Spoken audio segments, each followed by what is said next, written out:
या शहर व परिसरात पहलगाममधील अतिरेकी हल्ल्याच्या निषेधार्थ पाळण्यात आलेल्या बंदला उत्स्फूर्त प्रतिसाद मिळालाय।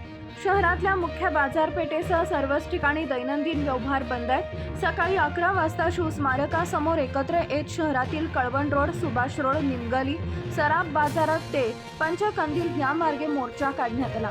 या मोर्चात नागरिक मोठ्या संख्येने सहभागी झाले होते। भारत माता की जय, पाकिस्तान मुर्दाबाद, हिंदुस्तान जिंदाबादच्या घोषणा देण्यात आल्या। दहशतवादी हल्ल्यात मृत्यू पावलेल्या नागरिकांना श्रद्धांजली वाहण्यात